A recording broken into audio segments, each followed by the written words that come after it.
ለመንግስት ሰራተኞች ዓመታዊ ቦነስና የመኖሪያ ቤት ለመስጠት መዘጋጀቱን መንግስት አስታወቀ። በዓመት 100 ሺህ የመንግስት ሰራተኞች እንደሚቀጠሩና 40 ሺህ ያህሉ ጡረታ እንደሚወጡም ታውቋል። በሌላ በኩል ደግሞ በአዋሽ ባንክና በቴሌብር ደሞዝ የሚከፈላቸው ሰራተኞች ብድር የሚያገኙበት አገልግሎት ተጀመረ። የዲጂታል ፋይናንስ ከተጀመረ በኋላ ቴሌብር ላይ ብቻ 31.6 ቢሊዮን ብር ብድር መሰጠቱም ታውቋል። የሲቪል ሰርቪስ ኮሚሽን የመንግስት ሰራተኞችን ህይወት ለማሻሻል በአመቱ መጨረሻ ቦነስ የሚያገኙበት አሰራርና የመኖሪያ ቤት ችግር የሚፈታበት ስርዓት ለመፍጠር እየሰራ መሆኑን አስታወቀ።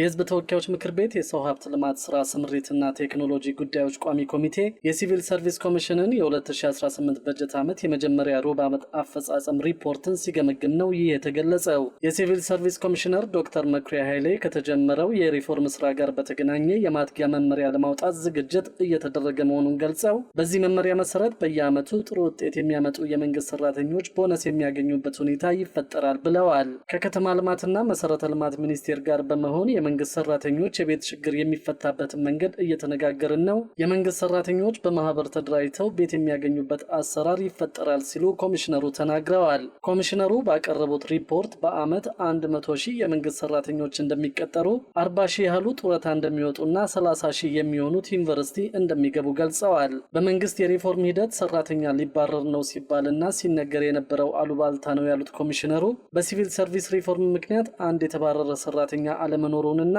የሪፎርሙ ዓላማም ሰራተኛ ማባረር እንዳልሆነ አስረድተዋል። ዓላማው ሰራተኛውን ማብቃት ነው። በሂደቱ ተደንግጓል። የሚቀር ሰራተኛ ሊኖር ይችላል። ዋናው ዓላማ ግን ሰራተኛ መቀነስ ሳይሆን ሰራተኛን ማብቃት ነው ብለዋል። ብቁ ሰራተኛ ለመፍጠርና ለማብቃት የሚረዱ ሞጁሎች፣ ማኑዋሎችና ደንቦች እንዲሁም ብቁ ሲቪል ሰርቪስ ለመገንባትና ስርዓቱ የሚዘረጋበት ደንብ ተዘጋጅቶ ለሚኒስትሮች ምክር ቤት እየቀረበ መሆኑን ገልጸዋል። አሁን ቴክኒካዊና ባህራዊ ብቃት የተላበሱና ወደ 144,000 ሰራተኞችን ለመመዘን የሚያስችሉ የፈተና ጥያቄዎች ተዘጋጅተው ሚስጥራዊነታቸው ተጠብቆ ወደ ባንክ ገብተዋል ብለዋል። ፈተናዎቹ ለ1103 የስራ መደቦች ላይ የተዘጋጁ መሆናቸውንም አክለዋል። በተያዘው ዓመት የመንግስት ሰራተኞች ቆጠራ እንደሚከናወን፣ በዚህ የማጣራት ሂደት በስራ ላይ ሳይኖር ደሞዝ የሚከፈለው እንዲሁም ከስራ ለቆ ደሞዝ የሚከፈለውና 2 እና 3 ቦታ ደሞዝ የሚከፈለው ማጥራት ለማከናወን ዝግጅት መጠናቀቁን ገልጸዋል። ቋሚ ኮሚቴው ባቀረበው ጥያቄ በሲቪል ሰርቪስ አገልግሎት አሰጣጥ ላይ ተገልጋዮች በተደጋጋሚ ብልሹ አሰራርና ሌብነት መበራከቱን እንደሚያነሱ እንዲሁም በሰው ኃይል ቅጥር፣ በምልመላ፣ በምደባ፣ በዝውውርና በደረጃ እድገት የፍትሐዊነት መጓደል፣ በእጅ መንሻ ወይም በገንዘብ አገልግሎት የሚሰጡ አካላትን በማረም ፍትሐዊ አገልግሎትን ለማረጋገጥ ምን እየተሰራ እንደሆነ ተጠይቀዋል። በተጨማሪም መንግስት የደሞዝ ማሻሻያ ማድረጉ ጥሩ ሆኖ ያለ ክፍያ ግን እስከ ጥቅምት አጋማሽ እንደሚፈጸም አቅጣጫ የተሰጠ ቢሆንም አሁን ድረስ ማሻሻያው ያልተከፈላቸው አካባቢዎች መኖራቸውን ኮሚቴው ገልጿል። የቋሚ ኮሚቴው ሰብሳቢ ዶክተር ነገሪ ሌንጮ በሰጡት አስተያየት የትግራይ ክልልን ጨምሮ አዲስ የተመሰረቱት ክልሎች ደሞዝ መክፈል ችግር እንደሆነባቸው ሲያነሱ እንደነበር ገልጸዋል። ይህ ምላሽ አገኘ ወይ ሲሉም ጠይቀዋል። በትግራይ ክልል ነበር ባሉት ችግር ምክንያት ገቢ በአግባቡ መሰብሰብ ባለመቻሉ እንደ ሌሎች ክልሎች 70 እና 80 በመቶ በውስጥ ገቢውን መሸፈን እንደማይችል መገለጹን ተናግረዋል። በትግራይም ሆነ በሌሎች ክልሎች የሚመደበው ገንዘብ ሰራተኛው ዘንድ መድረሱ እንዴት ነው የሚረጋገጠው? የምትከተሉት አሰራር አለ ወይ ሲሉ ጠይቀዋል። የሲቪል ሰርቪስ ኮሚሽነሩ በሰጡት ማብራሪያ ደሞዝ ያልከፈሉ ወረዳዎችና አካባቢዎች ካሉ የቅርብ ክትትል ይደረጋል ብለዋል።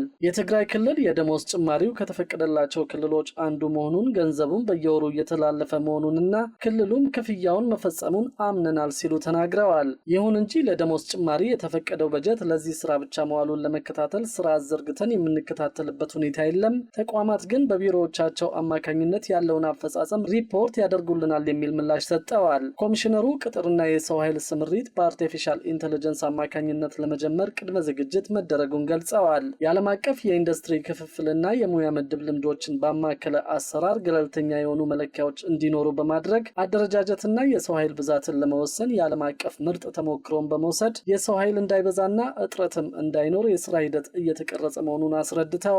በዚህም ምጥን የሆነ የሰው ኃይል ለመፍጠር ዝግጅት እያደረግን ነው ሲሉ ተናግረዋል። በሌላ በኩል ደግሞ በአዋሽ ባንክ ወይም በቴሌብር ደሞዝ የሚከፈላቸው ሰራተኞች ብድር የሚያገኙበት አገልግሎት መጀመሩን ሰምተናል። የዲጂታል ፋይናንስ ከተጀመረ በኋላ ቴሌብር ላይ ብቻ 31.6 ቢሊዮን ብር ብድር መሰጠቱም ታውቋል። በአዋሽ ባንክና ኢትዮ ቴሌኮም ባደረጉት ስምምነት ወይም ቴሌብር ወይም በአዋሽ ባንክ ደሞዝ ደሞዝ የሚከፈላቸው የመንግስትም ሆነ የግል ተቋማት ሰራተኞች በ16 ወራት የሚመለስ ጣሪያው እስከ 1 ሚሊዮን ብር የሚደርስ የ6 ወራት የተጣራ ደሞዝ በብድር መስጠት የሚያስችል አገልግሎት ተጀመረ።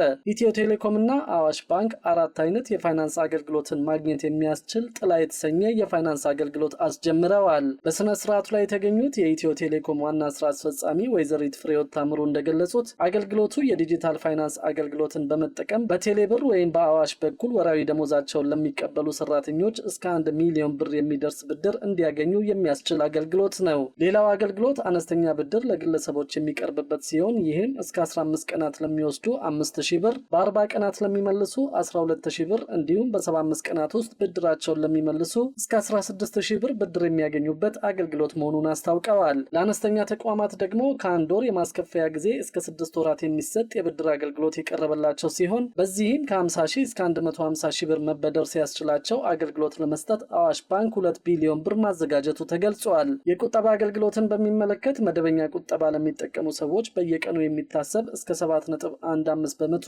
ከ9 ወራት እስከ 12 ወራት ለሚቆጥቡ ደግሞ እስከ 8.5 በመቶ የሚደርስ ወለድ እንደሚያገኙ ዋና ስራ አስፈጻሚዋ ገልጸዋል። ኩባንያው በፈረንጆቹ 2018 ዲጂታላይዜሽንን ለማስፋፋት እቅድ በመያዝ የለውጥ ስራዎችን ማከናወን ከጀመረበት ጊዜ ጀምሮ በሚሊዮን የሚቆጠሩ ዜጎችን ተጠቃሚ ማድረግ መቻሉን የኢትዮ ቴሌኮም አገልግሎትን ሲጠቀሙ የነበሩ 37 ሚሊዮን ዜጎች ቁጥር ከ86 ሚሊዮን በላይ መድረሱን ተናግረዋል። ከ4 ዓመታት በፊት ቴሌብር አገልግሎቱን መስጠት ሲጀምር ገንዘብ መላክና መቀበል ብቻ እንደነበርና የዲጂታል ፋይናንስ አገልግሎት የጀመረው ከ1 ዓመት በኋላ መሆኑን ገልጸው ባለፉት 3 ዓመታት 57.5 ሚሊዮን ደንበኞች አገልግሎቱን ማግኘታቸውንና 6 ትሪሊዮን ብር ዝውውር እንደተደረገበት አስታውቀዋል። በአሁኑ ጊዜ በየቀኑ 11.2 ቢሊዮን ብር የገንዘብ ዝውውር እንደሚደረግና ከ15 ሚሊዮን በላይ ደንበኞች ከ31.6 ቢሊዮን ብር በላይ የብድር አገልግሎት ማግኘታቸውን፣ 4.7 ሚሊዮን ደንበኞች ደግሞ 30 ቢሊዮን ብር መቆጠባቸውን የተናገሩት ወይዘሪት ፍሬህይወት በወር ከ1.4 ቢሊዮን ብር በላይ በቴሌብር ብድር እንደሚሰጥ